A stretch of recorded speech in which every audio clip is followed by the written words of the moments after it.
Glória a Deus. Pai, muito obrigado pela sua presença aqui.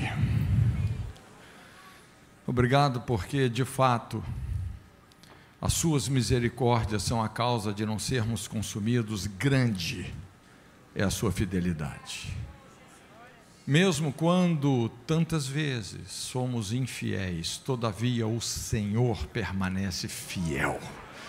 Não pode negar a si mesmo. Obrigado porque o Senhor é aquele que nos tem perdoado, que tem purificado os nossos corações.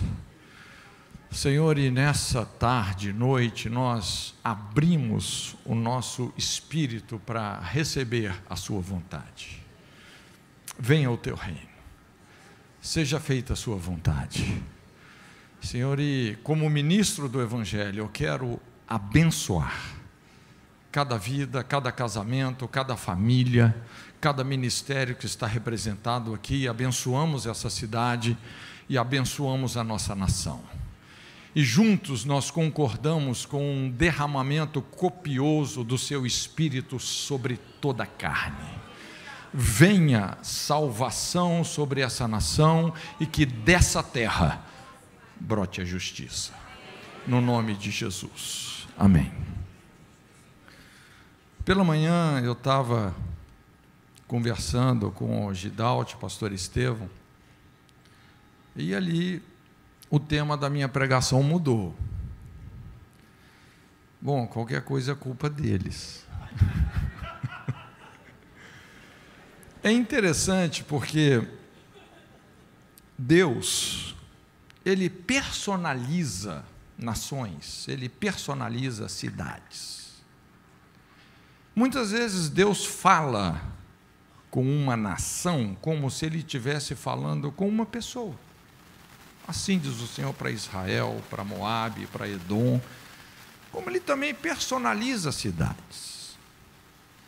E o princípio de profetizar é muito importante porque você dá materialidade para a palavra.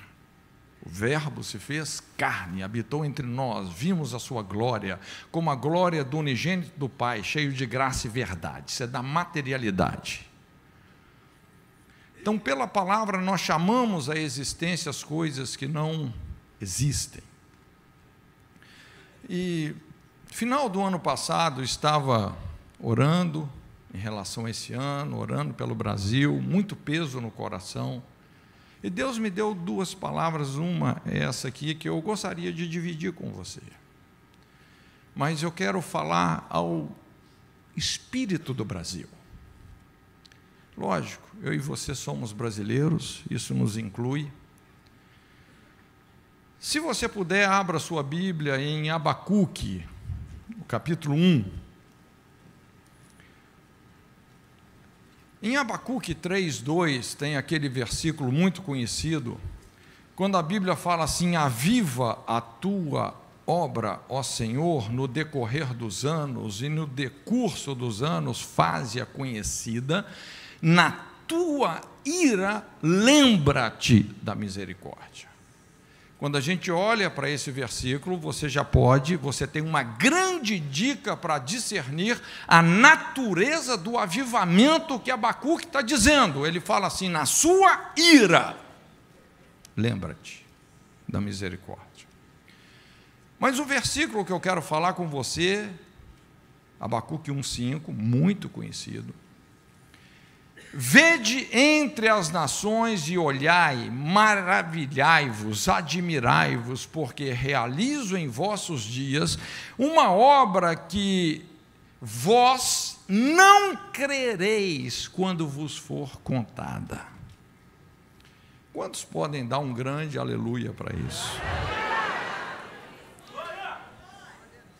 Bom, eu espero que você esteja bem certo do contexto desse texto.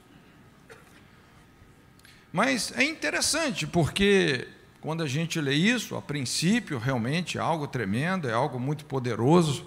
Deus está falando de uma obra que vai impactar nações, e Ele fala assim: maravilhai-vos, admirai-vos, e Ele chega a dizer que essa obra seria assim algo tão fantástico, tão improvável, tão impossível teoricamente de acontecer, que seria inacreditável.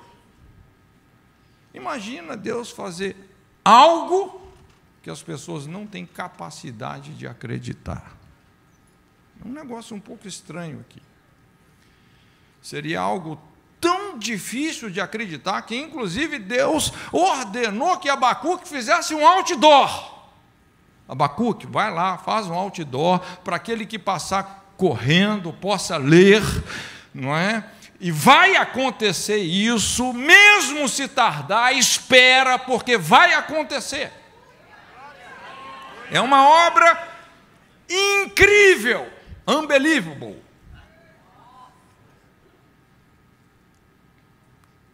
O que Deus realizaria que, quando alguém fosse nos contar, nós seríamos incapazes de acreditar ou imaginar que tal coisa pudesse estar acontecendo? Que tipo de obra, milagre, sei lá, promessa, intervenção divina o profeta está se referindo aqui? Eu sei que, à primeira vista, tudo isso parece muito desejável, mas quando nós vamos mergulhando no contexto do que Deus está falando, é algo estarrecedor. Quando a gente estuda um pouco da história de Israel, talvez Mateus foi o escritor bíblico que mais conseguiu sintetizar a história de Israel. Mateus 1,17, ele fala assim, de Abraão a Davi, 14 gerações, de Davi a deportação para a Babilônia, 14 gerações, da deportação de Babilônia até o Cristo, 14 gerações. O que é de Abraão a Davi? Foi o tempo que Deus levou para construir uma nação. Davi foi o apogeu da glória de Israel. E depois de Davi entrou um processo de muita decadência. Esse processo foi se arrastando por 14 gerações e, infelizmente, culminou num dos maiores castigos que a nação de Israel passou. Primeiro, as 10 tribos ao norte foram para a Síria, e era uma situação tão deplorável que Deus manifesta o seu desespero, dizendo: busquei alguém que estivesse na brecha e a ninguém achei. Por conta disso, essas 10 tribos nunca mais retornaram, as famosas 10 tribos perdidas da casa de Israel, e Benjamim e Judá foram para a Babilônia, e ali um castigo determinado, 70 anos de castigo. Então essa foi a resposta que Deus deu à oração desesperada de Abacuque. O contexto é esse, gente, o contexto foi esse cativeiro. Olha só, Abacuque 1, de 1 a 4, sentença revelada ao profeta Abacuque: até quando, Senhor, clamarei eu e tu não me escutarás, gritar-te-ei violência, não salvarás, porque me mostras a iniquidade, me fazes ver a opressão, pois a destruição e a violência estão diante de mim, há contendas, litígio suscita, por essa causa a lei se afrouxa, a justiça nunca se manifesta, porque o perverso cerca o justo e a justiça é torcida. Vamos entender aqui o quadro. A gente observa aqui um desespero profético, um desfalecimento da fé, quando parece não haver mais perspectiva de mudança. Eu, honestamente, assim, é difícil acreditar numa mudança do Brasil, uma mudança na política brasileira, uma coisa complicada. A gente vê aí nesse texto também um contexto de opressão, destruição, violência, uma degeneração social, afrouxamento da lei, a corrupção do legislativo, impunidade, uma vitimização disfarçada de amor, o conceito de pecado sendo substituído pelo conceito de fraqueza. Em muitos meios, em muitos círculos, as pessoas não falam assim, não chamam mais o pecado de pecado. Não, pastor, que eu tenho uma fraqueza, eu vejo uma mulher e eu adultero. É minha fraqueza. A justiça nunca é feita e sai de cena, tanta insegurança, tanta morosidade. O perverso inibe a ação do justo. Hoje a gente tem esse traquejo do politicamente correto, uma discriminação em nome do preconceito. E aqui o pior desse texto é quando a corrupção chega no judiciário e fala assim: a justiça é torcida. O cálice da corrupção sempre transborda pelo judiciário. Quando o judiciário começa a mercadejar sentenças, honestamente, resta apenas a justiça divina. E eu vou te falar, o tempo quando as uvas serão pisadas no lagar está chegando.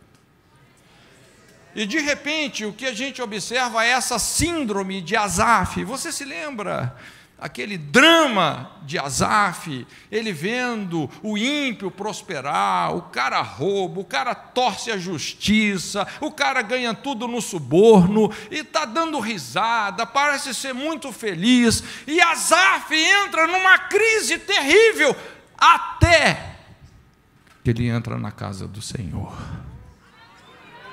E ali ele fala: Senhor, uma coisa é o destino do ímpio, outra coisa é o destino do justo.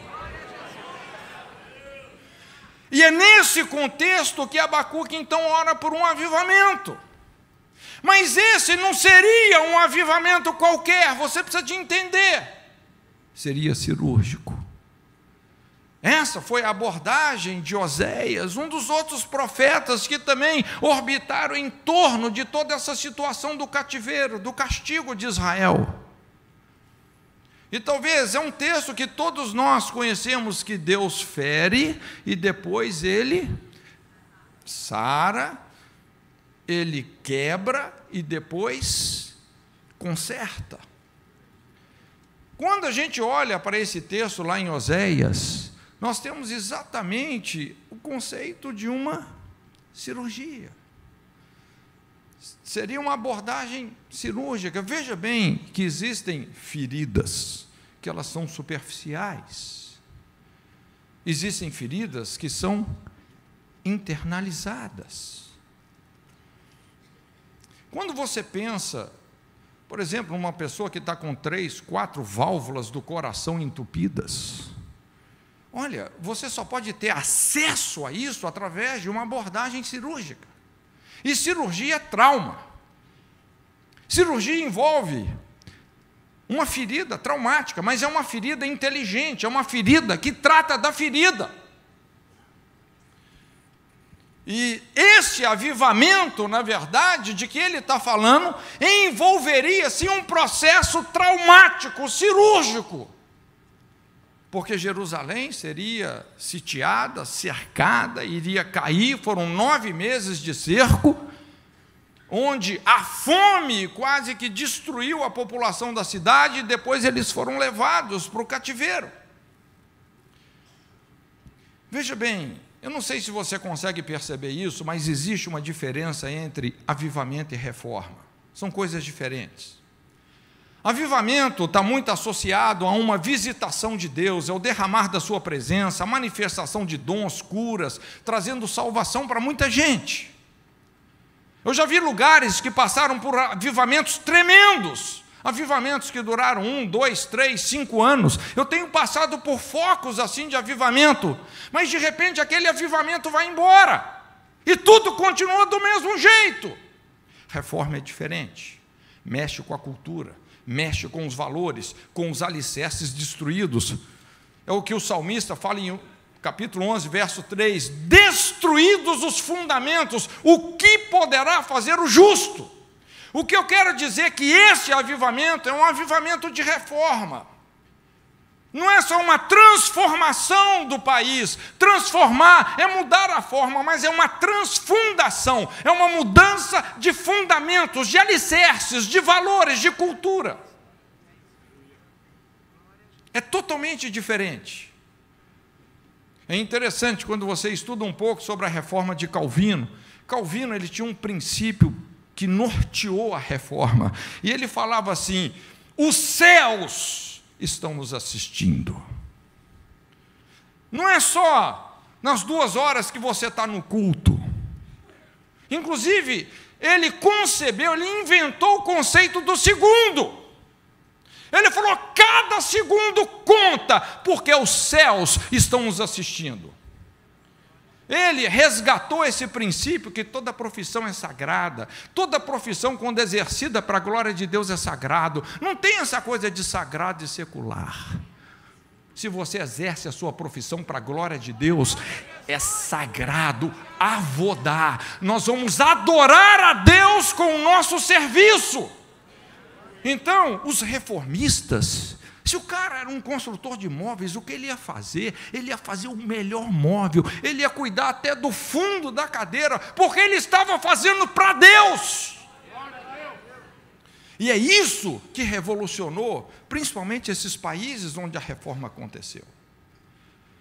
Eu vou te falar, nós vislumbramos a possibilidade de uma primeira reforma aqui na América Latina. Eu creio que a igreja brasileira tem chance de experimentar uma reforma como a Suíça, como a Alemanha experimentou. Quem tem ouvidos para ouvir, ouça. Mas veja bem que era um quadro, o quadro que Abacuque estava enfrentando era muito complicado. E a resposta chega. É quando Deus fala: olha, Abacuque, eu vou fazer uma obra que ninguém vai acreditar. Ninguém vai acreditar. Mas ia ser uma coisa cirúrgica, traumática, difícil. Só as pessoas que veem o pecado com os olhos de Deus podem entender de fato esse texto. O que está em pauta aqui é uma forte intervenção através de um juízo que surpreenderia a todos. E de fato, realmente isso se cumpriu. Quando a nação foi levada. Então, Abacuque, ele experimentou 2 desafios proféticos, que é o que eu quero compartilhar com você. 2 desafios. O primeiro grande desafio de Abacuque foi fazer o povo acreditar no juízo de Deus. E esse juízo de Deus cortou tão fundo, sacudiu com tanta força os alicerces da nação, que depois ele tinha um outro desafio, que é fazer o povo acreditar na restauração. Eu não sei qual que foi mais difícil. Ajudar o povo a acreditar no juízo, na correção de Deus, porque Deus é um Pai que não abre mão de nos corrigir, e depois acreditar na restauração. Então esse foi o primeiro desafio, fazer o povo acreditar no juízo. Deixa eu pontuar algumas coisas aqui. A Bíblia fala que quando a iniquidade se multiplica, o amor de muitos se esfria, o coração endurece. Irmãos, eu não preciso falar para você que nós estamos no meio de uma guerra cultural, onde uma destruição de valores que ameaçam a civilização humana estão em pauta. Corrupção moral, sexual, social, a perda dos vínculos familiares, a erotização infantil, identidade social e não biológica, vitimismo. Olha, normalmente o pecado traz não apenas uma dinâmica de escravidão, como também um processo de insensibilidade moral, dureza de coração, cauterização da consciência. Isso torna ainda mais difícil, radical, desafiante o ofício profético. Uma maldade generalizada. Segunda coisa aqui é que nós não somos treinados a crer no juízo, na correção de Deus. Na verdade, nós temos uma forte tendência para a incredulidade, quando a questão é o juízo de Deus.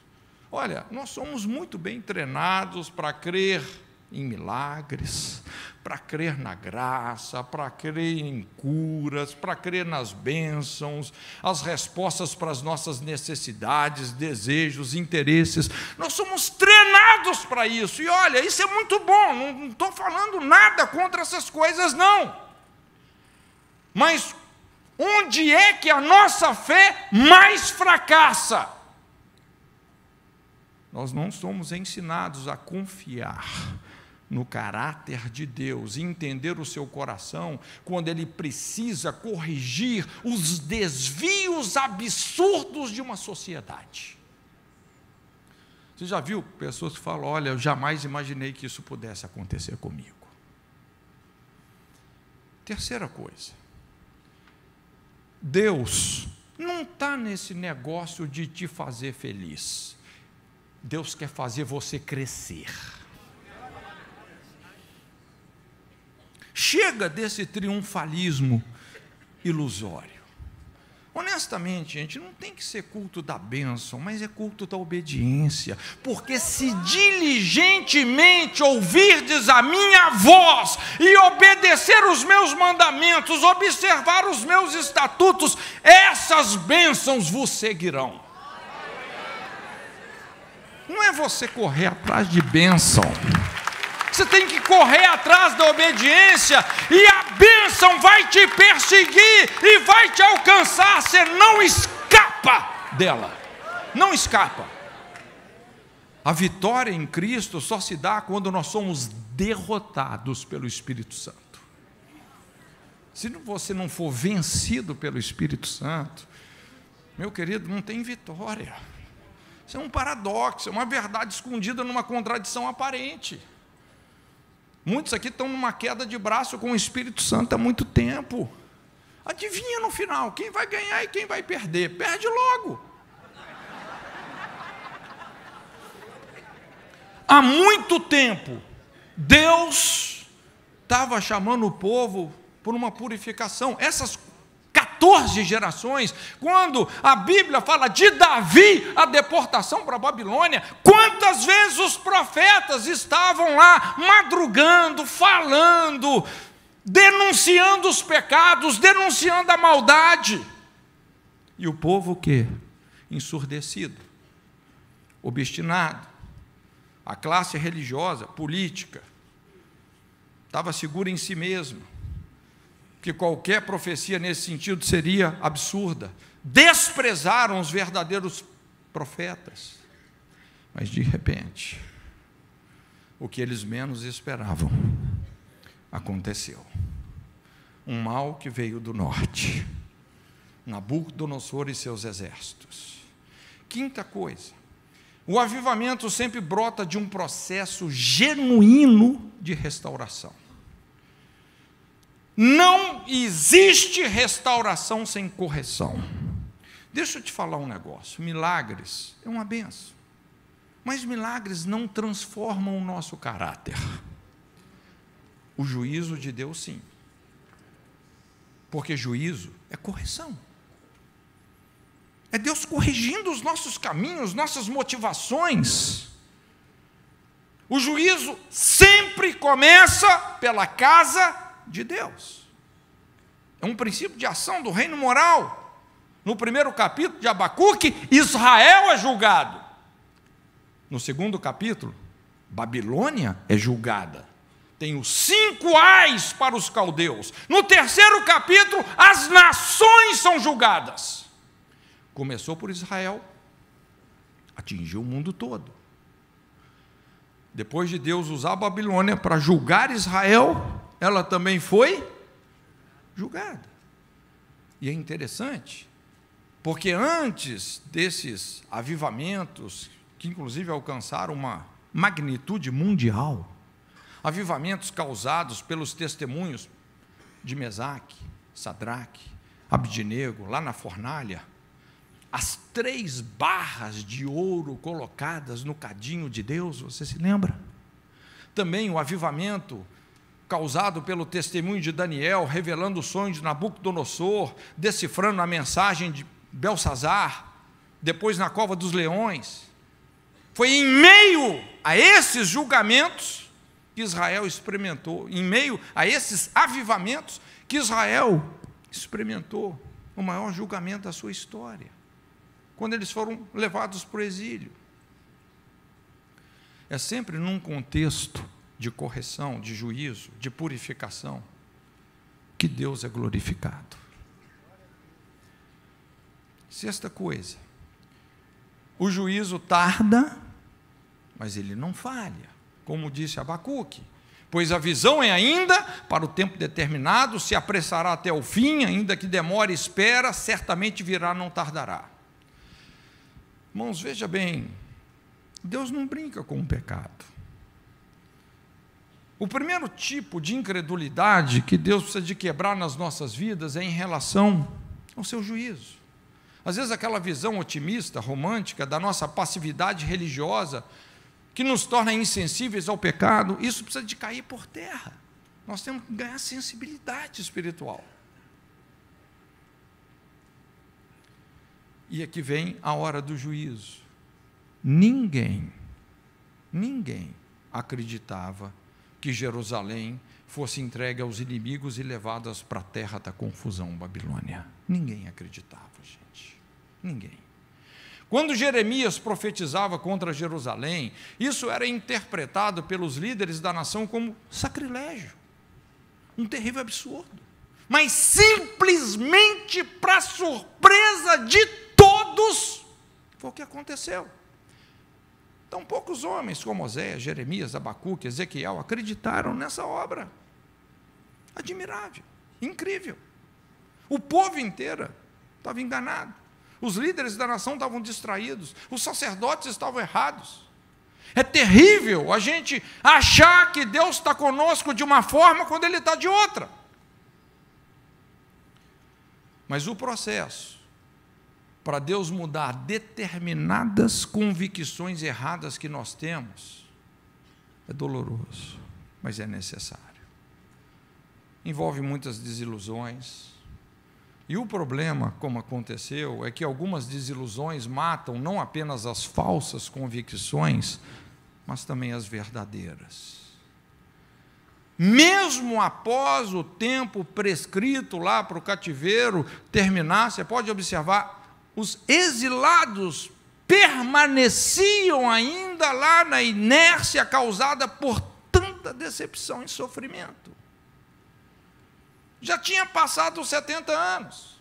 Os caras estavam lá, ninguém acreditava mais que pudesse haver uma outra glória que foi maior do que a primeira.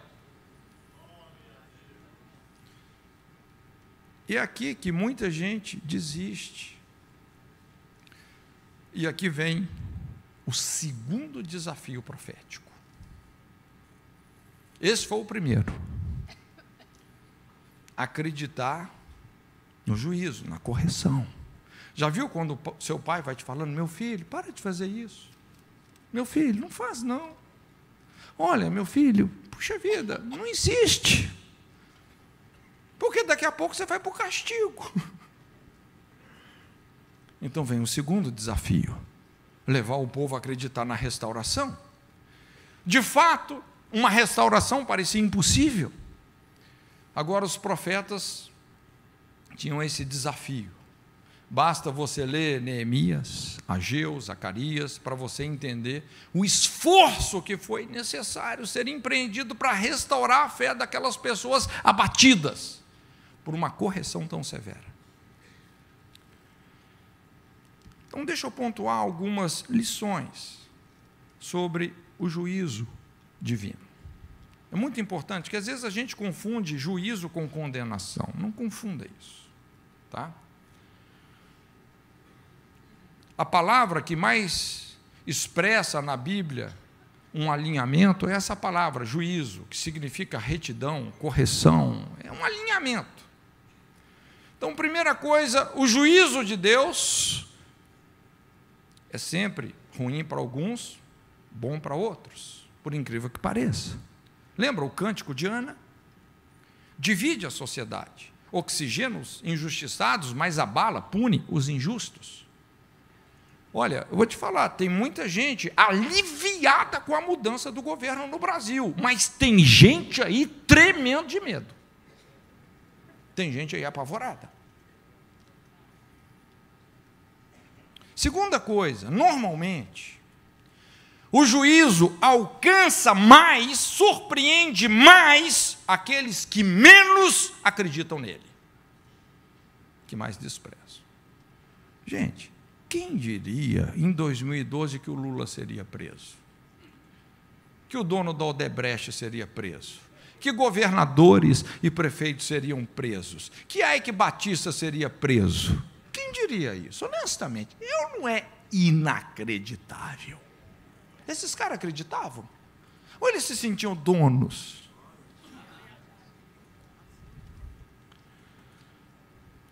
Terceira coisa, tudo que vem de Deus é bom.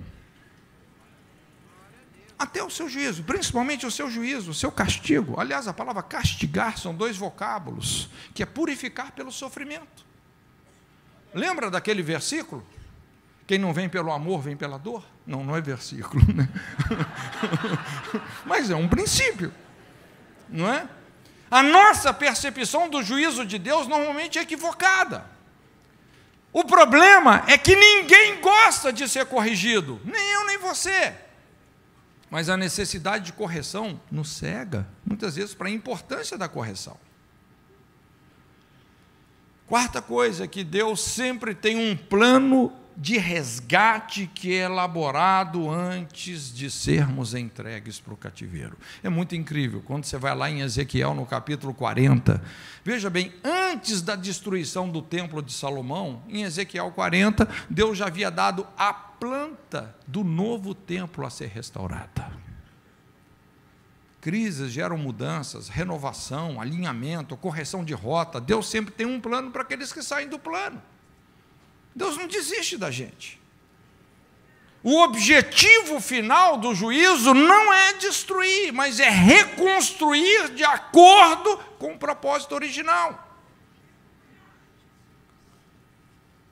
Por isso que todo juízo é um investimento de Deus, numa perspectiva de eternidade. Todo juízo é sempre uma profecia de restauração. Deixa eu te falar, olha, depois que Deus julga alguém, o próximo passo é que Deus vai usar esse alguém, se essa pessoa entendeu. A identidade, a consciência, o propósito ganham clareza, profundidade, e aí nós podemos edificar no alicerce adequado. Entendemos melhor quem somos em Deus, onde nós devemos chegar. Agora, lógico, reconstruir é mais difícil do que construir, mas a reconstrução sempre traz o quê? Um aperfeiçoamento. O que você reconstrói normalmente fica melhor. A experiência é a mestra da sabedoria. A glória da segunda casa sempre é maior que a glória da primeira. Tudo que você aprendeu com a destruição será usado onde? Na reconstrução. E uma última coisa sobre o juízo, é que existe um lugar de proteção para o justo, em meio ao juízo. O justo viverá pela fé. Você lembra que ontem nós falamos, 1000 cairão ao teu lado, 10.000 à tua direita, mas existe um lugar onde o justo é protegido, não é abalado. Existe um lugar. São aqueles que se submetem ao tratamento de Deus com fidelidade, homens como Daniel, Neemias, Ezequiel, Sadraque, Mesaque, Abidnego, tantos outros, que mesmo no cativeiro mantiveram a sua fidelidade. Prevaleceram sobre as condições mais desfavoráveis, entenderam a justiça divina, intercederam pelas culpas da nação, as iniquidades dos pais, se compadeceram daquela geração, fizeram toda a diferença. E desta restauração, alicerçada no juízo de Deus, brota a adoração. Uma perspectiva sólida da grandeza de Deus. O cântico de Abacuque. Esse é o espírito de um verdadeiro adorador. Ainda que a figueira não floresça, nem haja fruto nas vides, ainda que produto oliveira minta, os campos não produzam mantimento, o rebanho seja exterminado da malhada, nos currais não haja gado, todavia me alegrarei no Senhor, exultarei no Deus da minha salvação, Ele fará os meus pés como das corças, me fará andar nas alturas. Gente, isso é adoração, isso é adoração. É quando está tudo indo de mal a pior, aparentemente, mas você está em lugares elevados, você está em lugares altos. O livro de Abacuque começa com uma interrogação e termina com uma exclamação. Irmãos, eu creio, assim, eu não tenho sombra de dúvidas, nós estamos debaixo de uma intervenção muito sobrenatural de Deus nessa nação. Muito sobrenatural. E o que Deus está fazendo não é por causa do presidente ou de outras pessoas, gente, é a igreja. O clamor dessa igreja tem chegado nos céus. O clamor do pobre, do explorado. Entende? Porque toda essa política assistencialismo eleitoreiro, entende uma coisa, esse assistencialismo, isso não fortalece o pobre, isso fortalece a pobreza, isso vicia o pobre na miséria, entende? Se você, de fato, assim, na Jocum, a gente lida muito com isso, a diferença entre assistencialismo e desenvolvimento comunitário são coisas totalmente diferentes. Assistencialismo é questões emergenciais. Aconteceu um vulcão, um furacão, um maremoto, você vai lá, você leva ajuda, você socorre, mas é curto prazo. O assistencialismo, quando começa a demorar, se vicia a pessoa na miséria, transforma ela num pedinte. Não fortalece o pobre, fortalece a pobreza. Gente, e como é fácil você explorar a pobreza para ganhar uma eleição. Rapaz, esse negócio chegou no céu. Essa maldade chegou no céu. O clamor do pobre chegou no céu. E eu vou te falar, olha, Bolsonaro é um profeta. Sem saber, ele nem sabe disso. Você pode observar que os profetas, eles sentem o que Deus sente. Vida de profeta não é fácil, não. Deus falou para Ezequiel, Ezequiel, vai lá, profetiza, eu vou te falar um negócio, eu vou tirar de você o que seus olhos mais apreciam e você não pode chorar. Aí o Ezequiel vai, né, vai no templo, ministra, quando ele volta, a esposa tinha morrido. Não chora! Porque eu também estou viúvo. Eu quero dividir a dor do meu coração contra você. O que Deus falou com Oséias? Oséias, vai lá no prostíbulo, pega aquela mulher infiel, prostituta, casa com ela. Fala, Deus, o senhor está doido. Não, vai lá, rapaz. Ninguém vai entender. Pois é, eu sei. Mas eu quero que o povo entenda que sou eu que estou casado com a prostituta. Não é você, sou eu. Isaías, imagina o cara andar 2 anos com as nádegas de fora, Deus me livre. Rapaz, essa facada que o Bolsonaro tomou, Deus está trazendo os intestinos dessa nação para fora. Ninguém ganha uma guerra contra a verdade. E a verdade está aparecendo. Os intestinos da nação estão sendo colocados para fora. É o que eu falei, ele está sendo um profeta e não sabe. Literalmente, Deus é o princípio do Messias, é o princípio de morte e ressurreição. Ele é só um homem, mas ungido. É a unção de Deus. Mas a unção tem o seu preço. Por isso que uns são e outros não. Porque tem gente que paga o preço. E tem gente que só quer que você imponha a mão sobre ela para ela receber. Tudo facinho. Mas Deus está fazendo algo. Malaquias fala assim, sobre esse avivamento: quem suportará o dia da sua vinda? Quem subsistirá quando ele aparecer? Porque ele será como fogo do ourives, como a potássea dos lavandeiros. Quem suportará? Porque quando Deus vier, ele está vindo, vai ser um mover de purificação. Nós vamos conhecer o zelo da sua santidade. Deus está abalando os fundamentos dessa nação. Prepare-se para uma reforma. Fique em pé.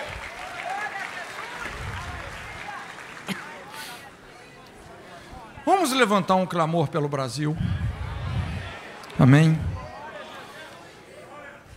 Gostaria que você pudesse concordar com a minha oração, para que a minha oração seja a oração de todos. Depois eu quero pedir que o pastor Silas é um exemplo de profeta. Eu sempre falo, o Silas é uma voz. Quando eu falo desses profetas aqui, eu lembro muito do Silas. É uma das poucas vozes que clamam no deserto. Porque é mais fácil. É mais fácil você realmente não demonstrar aversão àquilo que Deus tem aversão. Hoje é impressionante, é fácil a gente ser uma igreja amiga do mundo e inimiga de Deus. É muito facinho, né? Mas vamos levantar um clamor.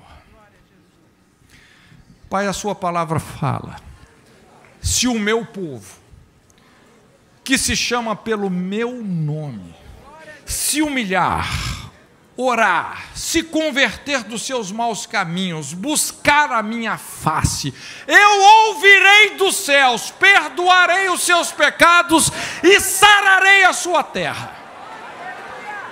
Como igreja aqui reunida, com uma só voz, com um só coração, nós te invocamos, Senhor, venha sobre essa nação, corrige-nos e seremos corrigidos.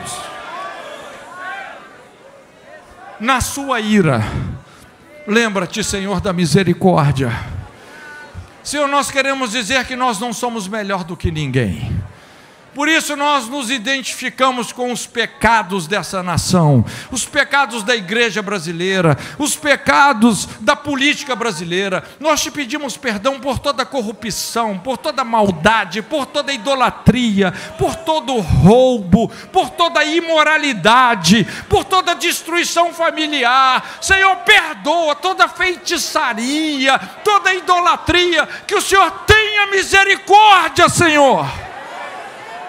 Tenha misericórdia. Abala nessa nação as coisas que são abaláveis, para que as eternas se estabeleçam.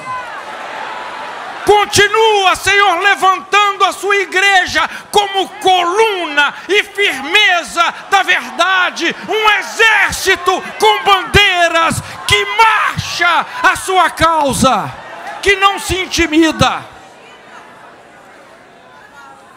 Senhor, que a sua fidelidade seja refletida pela sua igreja nessa geração corrompida, perversa. Ajuda-nos a brilhar como astros. Que a sua luz se manifeste. Que a igreja brasileira encontre o seu destino nas nações. Abala as nações através da igreja brasileira. Queremos dizer sim e amém para toda a sua vontade. No nome de Jesus. Deus te abençoe.